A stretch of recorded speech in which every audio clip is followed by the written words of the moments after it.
Have you ever had that deep, persistent feeling that time is just slipping through your fingers? It's a pretty universal human experience, it seems. Nearly 2000 years ago, the Roman philosopher Seneca was already writing about this very thing to his friend Lucilius. He put it this way: all things, my Lucilius, are foreign to us. Time alone is ours. Nature has granted us the possession of this one fleeting, slippery thing. The most shameful loss, though, is the one which occurs through negligence. No one thinks that he owes any debt when he receives time, though this is the one thing which no one is able to pay back readily. You will perhaps ask how I act, I who deliver these precepts to you. I will confess honestly, I keep an account of the cost. I cannot say that I have wasted nothing, but I can give an account of why and how I wasted it. It's a powerful perspective, isn't it?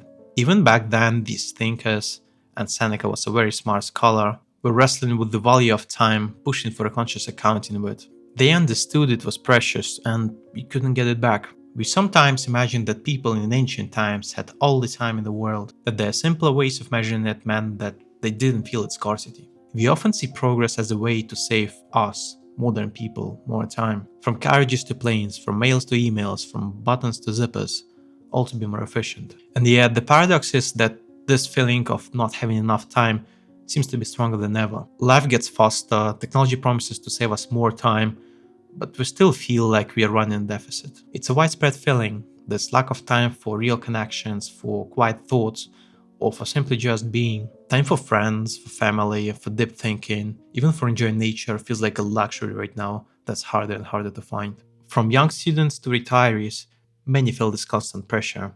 Time just seems to vanish.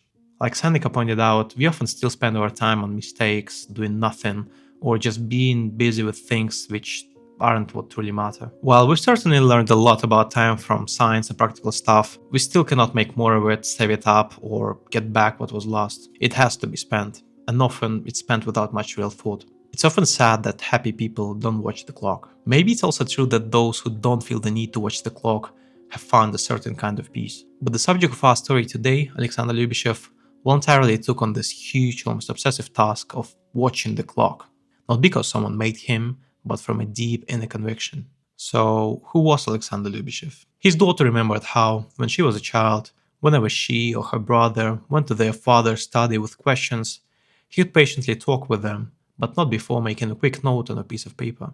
This happened every time. It was only much later she realized he was carefully recording the time spent on that chat. He was constantly, relentlessly timing his life. Every single thing he did, whether resting, reading a newspaper, or going for a walk, was noted down in hours and minutes. This lifelong project started on January 1st, 1916. Lyubishchev was 26, working in Army's chemical committee. Like many people on New Year's Day, he made the resolution, but not to lose weight or learn a language. He decided to start this incredible experiment in time management. Some of his early journals, where his system was just starting and his entries were more reflective, like in a typical diary, have survived, but it changed over time. By the 1930s, his method was well developed and he used it consistently. And here's the truly amazing part. From that day in 1916 until the day he died in 1972, for 56 straight years, he kept a detailed record of his time. He never missed a day, not even when facing a great personal tragedy like the death of his son. What's so fascinating about Lyubishchev's legacy and his life is this unique, steady commitment to how he used his time. He didn't just manage time, he built an entire system around it, and through it, he seemed to have a completely different quality of life. Every one of us gets a certain amount of time, years, months, days, hours. We often let these moments just drift by, maybe even try to ignore them passing, telling ourselves that time passes no matter what we do. But is that an unchangeable truth, or is just an excuse which lets us live our lives more passively? Lyubishchev's system was more than just a personal habit. It was deeply tied to his scientific work, his ethics, and his whole life story. He had a core ethical principle which guided him, a principle which shows why this detailed timekeeping was so important to him. Act in such a way that your behavior contributes to the progress of humanity, expressed in the victory of spirit over matter. He explained that while we don't know where the spirit comes from, the whole development of life shows this ongoing struggle with the spirit slowly winning. Deep down, he was an idealist. He had the courage to think for himself and hold on to his ideals, which was pretty rare for his time and place with the common beliefs back then. Even when he was alive, Lyubishchev's archive amazed everyone who saw it, shelves packed with numbered bound books, a huge collection of scientific and personal letters, research notes on mathematics, biology, and sociology, memoirs, diaries, photographs. He often had his writings retyped and carefully filed, and this wasn't for show or for history books. He actually used this huge collection all the time, even copies of his personal letters, which helped him a lot during work. Looking through these volumes, whether from 1960s or 1940s or any other time, you would see the same thing. These weren't diaries in the way we usually think of them. They were mostly short lists of what he did each day, measured in hours and minutes, sometimes with other codes. The usual deep, personal thoughts or detailed descriptions were mostly missing. A typical entry might read: Ulyanovsk, 7th of April 1964, systematic entomology, 2 drawings of unknown species of Celiades, Celiode, some bugs, 3 hours 15 minutes. Identifying these bugs, 20 minutes. Additional work, letter to Slava, 2 hours 45 minutes. Public work, meeting of the plant protection group, 2 hours 25 minutes. Rest, letter to Igor, 10 minutes. Ulyanovskaya Pravda newspaper, 10 minutes. Leo Tolstoy Sevastopol stories, 1 hour 25 minutes.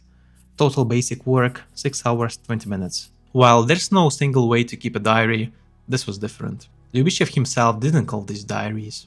He called them time accounting books, like ledgers, where he carefully tracked how he spent his time using the system he designed himself. A key part was how he summarized everything. At the end of each month, he would add up the totals, make diagrams, and create tables. At the end of the year, these monthly reports would be used to make a big annual report, a complete audit of his time. Life is, arguably, our most precious possession. But if you break down life, time is the basic currency, because it's literally made of hours and minutes.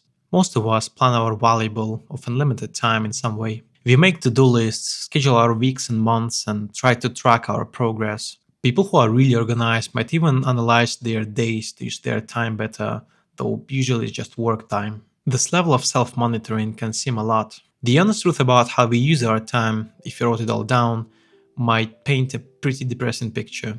When we think we are working hard, it can be discouraging to find out that maybe only a small part of the day was spent on truly productive things, and the rest was lost to distractions, errands, and things we can't quite name. Time management has become a whole industry with methods and experts, especially for executives, whose time is seen as the most valuable. Management consultant Peter Drucker, for example, famously advised managers to carefully log their time. He knew it was hard, and usually led to surprising and unwelcome discoveries. He even described his own ongoing shock about how much time he too accidentally wasted, even after years of trying not to. Does scheduling yourself so strictly lead to a boring, overly programmed life? Does it kill spontaneity, limit your experiences, or crush your spirit? Remarkably, Lyubishchev's life suggests it doesn't have to. His life seems full and balanced, deeply shaped by his constant dedication of what he chose to do. He stayed true to his early ideals, his passions, and his dreams throughout his life. He thought of himself as a happy man, and people around him often admired his purposeful life. Lyubishchev was not a manager whose job required such efficiency. No one was pressuring him to do this. He didn't have a secretary he could give this task to. He not only kept these daily records himself, but also made a detailed, honest analysis. He carefully planned his months, assigning his hours in advance. The system itself took a good amount of time. So the big question is, why? Why put yourself through what some of his friends called a voluntary hard labor? His usual answer was pretty low-key. I'm used to the system of accounting for my time, and I can work without it. But that makes you wonder why he got used to it, why he created such a detailed system in the first place. What was the inner reason? His goal was to use every bit of time, even those moments when someone would consider it downtime or waste. Rides on trams or trains, waiting in lines, even boring meetings. He was inspired by seeing Greek women in Crimea knitting while they walked.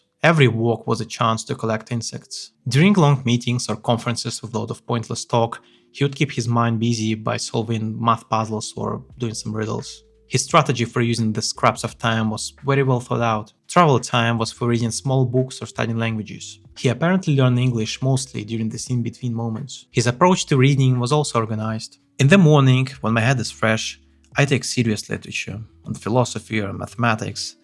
After I walk for 1.5 to 2 hours, I switch to lighter reading, historical or biological texts. When my head got tired, I would pick up fiction. He saw clear benefits while reading on the go. First, you don't feel the discomforts of the journey. you easily put up with them. Second, your nervous system is in a better state than in other conditions. You can get or get back almost anything in life: health, love, friends, respect, peace of mind. But time is unique. Once it's lost, you can never get it back. No amount of effort or money can get more of it or borrow it from the future.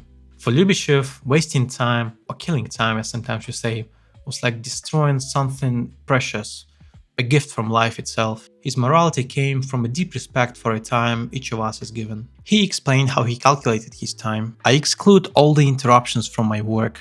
I calculate net time. Net time turns out to be much less than the amount of work calculated from gross time. That is, the time you spent on a given job. People often say they work 14-15 hours. Maybe such people exist, but I haven't managed to work that much considering net time. My record for scientific work duration is 11 hours and 30 minutes. Usually, I'm satisfied when I work a net of 7-8 hours. My most record-breaking month was in July 1937, when I worked 316 hours in 1 month, making an average of 7 net hours per day. If net hour is considered to gross time, you need to add about 25 to 30%. Gradually, I have improved my accounting and eventually arrived at the system I have now. This system needed constant tracking and review. A plan without careful accounting would be pointless. He aimed to account for all his time. He set his active or networking day at 10 hours, divided it up, and he tracked what he did with amazing precision, often down to 10-minute chunks. Category 1 was his brain main work: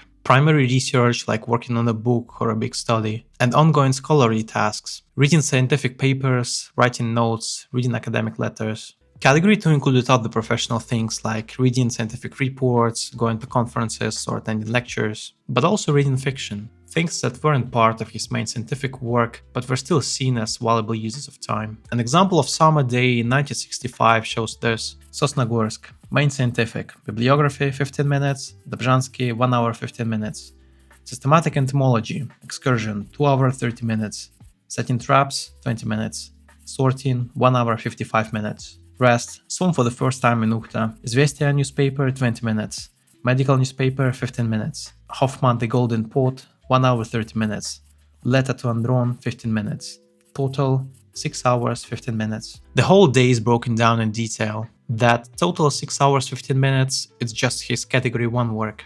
Other tracked activities were category 2 or other things. This category 1 work was added up daily and then monthly. A monthly report might show totals like main scientific work 59 hours 45 minutes, systematic entomology 20 hours 55 minutes, additional work 50 hours 25 minutes, organizational work 5 hours 40 minutes, total 136 hours 45 minutes. And that main scientific work, nearly 60 hours, was broken down even further. On taxonomy, outline of the report, logic of the system 6 hours 25 minutes, miscellaneous 1 hour 30 minutes, proofreading and ontology 30 minutes, mathematics 16 hours 40 minutes, current literature Lyapunov 55 minutes, biology 12 hours, scientific letters 1 hour 55 minutes, scientific notes 3 hours 25 minutes, bibliography 6 hours 55 minutes, total 60 hours 15 minutes. In Lyubishchev's way of thinking, no time was useless.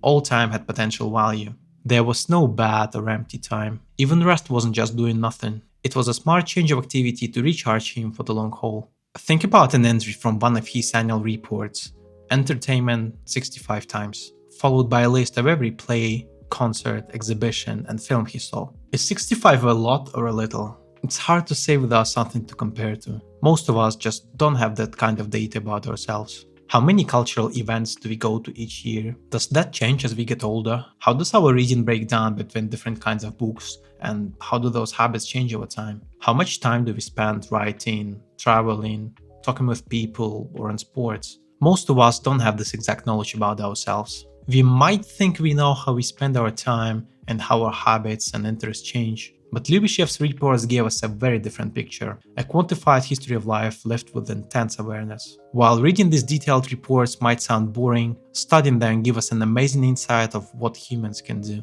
Each yearly summary shows just how much can be achieved, experienced, and learned in a single year if time is used with purpose and energy. They show the huge capacity of a year. And how much time did it take to keep up the system? That, too, was carefully recorded. A detailed monthly report usually took from 1.5 to 3 hours to put together. Add an hour for planning the next month, and the total was maybe 3 to 4 hours out of monthly budget of roughly 300 working hours, just 1 or 2%. This was possible because the system was built on consistent daily entries, just a few minutes each day, an almost automatic habit. The bigger annual reports took longer, around 17 to 20 hours, spread over several days. These were times for deep self-analysis, looking at productivity, understanding what wasn't working, and figuring out why. Lyubishchev saw his reports as a unique kind of mirror, one that reflected not who he was in the moment, but his immediate past, the year he had just lived. Unlike a regular mirror where we might unconsciously change our expression, or a diary that can be shaped by our current mood, his reports give a fair and honest record of his days. His detailed system caught the quick, easily missed parts of life, the time that usually disappears for most of us without noticing where it went. We tend to remember our lives by big events like milestones. But what's about all the time in between? Often it becomes a blur. It's a common thing, especially as years go by, to look back and wonder where the time went, to feel that a year has vanished without achieving personal goals or keeping promises. The weight of things left undone can be heavy. It's tempting then to just not look back to avoid this kind of accounting. One might argue that such careful tracking could lead to a machine-like life, that spontaneity and joy might be lost to schedules and strict planning.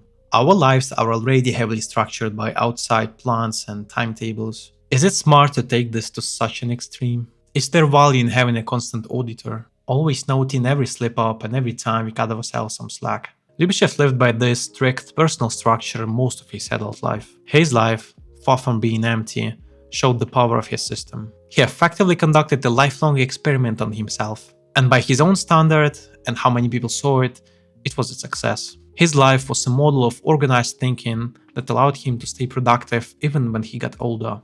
The system helped him both physically and mentally. The criticism that it made him machine-like didn't seem to bother him. He believed that the mind enriched by knowledge and thoughtful work rises against the fear of rationalism and structured living. Losing his son was a time of immense grief that tested him deeply.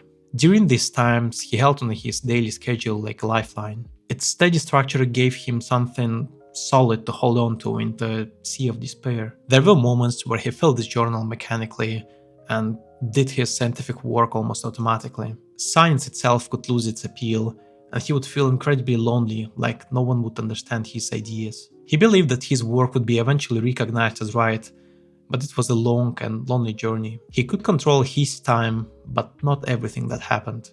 He was a human. Passions, love, setbacks, and even happiness could pull him off course. His second marriage, for example, brought him a much wanted peaceful family life. He wrote to a friend and mentor around this time. The atmosphere of exceptional domestic comfort distracts me from my field of life. I can confess to you, my old friend, that even my scientific interests have sharply weakened. Don't blame me, my dear friend. You have forgiven me many transgressions in the past. Forgive this one too. This is not a betrayal of science, but the infatuation of a weak man who has lived a harsh life and has now found himself in a blooming oasis. Admitting things like this, even to a friend, takes real courage. Day to day, Lyubishchev's main confession was to his logbook. From it, he could analyze the price of his happiness, the times he strayed from his plan. To keep going on his unique path and thinking for himself, he needed a huge amount of willpower. Where does such a strong inner drive come from the people? The kind that makes them pioneers, people who go against the system. It's often a mystery, maybe a mix of their natural personality and the choices they make. What people in the past might have just called fate. Beyond his big system, Lyubishchev had a few personal rules for managing his energy and work. Think of them as his guiding principles. 1. I have no mandatory assignments. Basically, he tried to be his own boss as much as possible. This meant he could focus on his own important research and not get pulled away by tasks which weren't core to his goals. It was about choosing his commitments wisely. 2. I don't take urgent assignments. This shows he was a planner. He tried to avoid last-minute rushes, which meant he always had time for deep and thoughtful work. 3. In case of fatigue, I immediately stopped working and rest. He listened to his body. He knew that pushing himself when he was exhausted wasn't smart in the long run. Rest was key to keeping going. 4. I sleep a lot, about 10 hours. This sounds pretty wild today when everyone's trying to get on by with less sleep, but for him, it wasn't a luxury, it was must-have. 5. I combine tedious activities with pleasant ones. This was a smart psychological trick. By mixing boring stuff with enjoyable ones, he could stay motivated and make the tough stuff appear a bit easier, like giving himself little rewards along the way. Our own experience of time can be really weird, right? It can fly by, leaving us breathless or drag on painfully slow. A busy day might disappear in a flash, or it might wear us out with how slowly it's going. What makes our internal clock tick like that is complicated and not something that we understand fully. Most people have kind of gut feeling, usually unspoken, about their relationship with time. Lyubishchev's relationship was, though, out in the open, totally unique and thought through. For him, time wasn't about competing, about getting ahead of others, being first, or making sure you're the best. He valued time for his own sake, for the very thing that allowed creation. He treated it with deep respect and careful attention, almost as if the time itself cared how it was used. It was more than just seconds ticking on a clock. It became something moral, something about right or wrong. Wasting time in his eyes was like taken away from science, taken away from human progress that he wanted to serve. He strongly believed that time is our greatest treasure and that it's foolish to spend it on being angry, on rivalries, or on boosting our own egos. How he handled time was, for him, a core part of his ethics. What should a person spend their life's time on, and what shouldn't they? Lyubishchev figured out his own answers, setting clear moral lines on how he used his time. Many organized and successful people say they're masters of time. There's this growing idea in our culture that being efficient with time means being capable and living well. The clock pushes us, and people rush around afraid to fall behind. They feel they have to keep up, be in the know, and meet all the standards. In this kind of setup, you can end up serving time, giving up some of your freedom. The schedule starts to run the person instead of person running the schedule. His life wasn't marked by one single flashy achievement that history books would highlight. Instead, his legacy is perhaps something deeper, a life lived with intention and care. The strangeness of his life, and the thing that still makes us wonder, is that he saw this unusual approach as completely natural for him. Was this just how a life guided by pure reason looks? Could it be that the hardest thing for us is to reach this kind of naturalness, where you live consciously every second, and every second has meaning? He seemed to get more from science than he felt he gave it, which might sound odd given how dedicated he was, but for him it was a natural and balanced relationship. His life is full of these quiet lessons and the things that make you think. It's a story that makes you reflect rather than just copy him or get an advice. More than anything, his honest, lifelong look at how he spent his own life can get us to look at ours. This example doesn't necessarily tell us to copy his methods, but to think about the spirit behind them. The deep respect for the gift of time, the courage to live with purpose, and the willingness to ask ourselves honestly how we are truly spending this one short life we have. It's a life story that has the quiet power to make one pause and to deeply question the course and substance of our own journey.